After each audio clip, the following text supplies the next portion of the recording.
Chairman Collins and Ranking Member McGovern, and members of the Rules Committee, I want to thank you very much for allowing me to testify on my proposed changes to the House rules for the coming 116th Congress.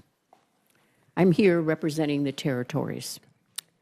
I've submitted a list of proposed changes seeking to restore privileges previously afforded to the delegates and the resident commissioner in prior Congresses, to extend new privileges to the delegates and resident commissioner for the first time, and to clarify existing privileges of the delegates and the resident commissioner currently in practice by the House. My proposed rules changes enjoy bipartisan support from all 6 delegates, representing the 5 U.S. territories, Guam, American Samoa, the Northern Mariana Islands, Puerto Rico, and the U.S. Virgin Islands, as well as the District of Columbia. So each of my proposed changes should be able to also earn bipartisan support from all Rules Committee members. First, I propose amending the House rules to allow the delegates to cast non-decisive votes when we are debating amendments and legislation in the Committee of the Whole. Now this, to the members of the rules, this was permitted under the House rules during the 103rd, the 110th, and the 111th Congresses. Congresswoman Norton from the District of Columbia and our Democratic Whip Hoyer have secured these rule changes in past Congresses. Congresswoman Plaskett from the Virgin Islands sought this rule change for the 115th Congress. In 1994, the U.S. Court of Appeals for the D.C. Circuit upheld the constitutionality of allowing the delegates to cast non-decisive votes in the Committee of the Whole. So this is a settled legal question. It is lawful and permissible under the U.S. Constitution and occurred without incident during 3 prior Congresses. Furthermore, the House parliamentarian has an existing standard to determine whether votes of the delegates in the Committee of the Whole are decisive or not. Of the thousands of votes that cast during the Congresses, when delegate voting in the Committee of the Whole was permitted, the parliamentarian determined only 4 such instances. So restoring delegate voting in the Committee of the Whole would not require members to take repetitive votes twice on every issue. In the very rare instance where delegate votes in the Committee of the Whole are deemed decisive, my proposed rule change would require that the full House re-vote immediately without delay, permitting the delegates to cast non-decisive votes in the Committee of the Whole will not lessen the representation of the 435 members from the 50 states. Rather, it would allow the 4.5 million Americans who call U.S. territories and D.C. home to know where their only elected representatives in Congress stand on these issues. The standing rules of the House already allow the delegates to cast votes in their assigned committees, just like any other member.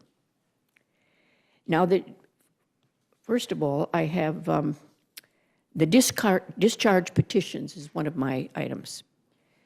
I propose amending the House rules to allow the delegates to file, co-sign, and call up discharge petitions. Our former colleague and then resident Commissioner Pierluisi of Puerto Rico sought this rule change during the 114th Congress. Discharge petitions are a function of the House rules, not the U.S. Constitution, so there's no legal basis for denying delegates the right to file, co-sign, or call up this procedural measure. Delegates already have the power to send bills to the full House by casting decisive votes to report favorably within our respective committee assignments or serving as committee chair. So since we already participate in determining whether a bill reaches the House floor through the committee process, the delegate should likewise be allowed to participate in the House-wide process for bringing legislation to the floor absent a committee vote via discharge petitions. So under my proposed rules change, discharge petitions would need to be signed by 221 members of the 441 members in order to be offered on the House floor, rather than the current 218 members of the 435 members. This reflects the addition of the 6 delegates to the total membership of our House. The next is the Speaker and House officers. This is my third point. I propose amending the House rules to allow the delegates to cast votes for the Speaker and other House officers. Casting votes in speakership and House officer elections would be a new privilege for the delegates. However, I remind the subcommittee that the delegates already participate fully in leadership elections within the House Republican Conference and the Democratic Caucus. Under the U.S. Constitution, a delegate should potentially be elected Speaker of the House, so we should be able to vote in electing our Speaker. This rule change, if adopted for the 116th Congress, would not take effect until after the speakership election on the first day of the new Congress. Let me repeat that. This would not come into effect until after the Speaker for the 116th Congress is chosen. This rule change would only apply to subsequent speakership elections or vacancies during the 116th Congress and afterwards. The chaplain, the chief administration officer, the House clerk, and the sergeant at arms are elected to serve all members of the House, including the delegates. So it only makes sense that we have some say in electing these House officers. The Speaker pro tem, the fourth item. I propose amending the House rules to allow the Speaker, at his or her discretion, to appoint any delegate to serve as a Speaker pro tem. Allowing the delegates to preside over the full House as acting Speaker would be a new privilege. Under the standing rules of the House adopted for the 115th Congress, delegates may preside only over the Committee of the Whole as chair, and I had that opportunity.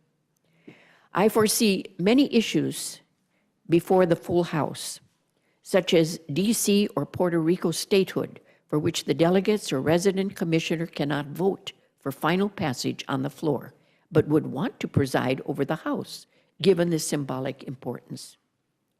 Again, since a delegate would be elected Speaker under the U.S. Constitution, and we are already allowed to preside over the Committee of the Whole, there is no reason why we should be denied the opportunity to be appointed Speaker pro tem.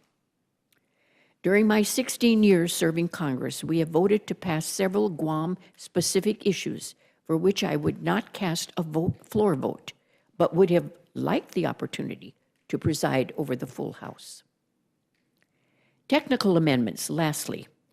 I have proposed several technical and clarifying amendments to codify current practices regarding the delegates and the resident commissioner in the House rules. These include 1, requiring that the delegates be notified of recess, convening, and reconvening of the House, just like any other member. Number 2, clarifying that delegates may indeed serve on joint committees, such as House rules permit us to serve on standing, select, and conference committees. 3, clarifying that delegates elect shall be admitted to the hall of the House chamber, just like members elect. And the 4th, specifying that delegates may join requests for a recorded vote and that we be afforded adequate time to vote on postponed questions in the Committee of the Whole, just like other members. In closing, each of my proposed rules changes seeks to empower the delegates and, by extension, the more than 4.5 million disenfranchised Americans who call U.S. territories and the District of Columbia their home. If we are truly the people's house, then the rules governing this body should reflect that sentiment. So I urge all the members to adopt these bipartisan changes, supported by all 6 members representing the territories and D.C. as part of the House rules for the 116th Congress. While my tenure in Congress will come to an end this year, after 16 years, I hope that these proposed changes will ensure as much parity for my delegate colleagues with our House peers as possible. And I want to thank the rules for hearing me out. Thank you. Thank you for sharing and from such a passionate perspective of what you've been through and the service you've given. Thank you.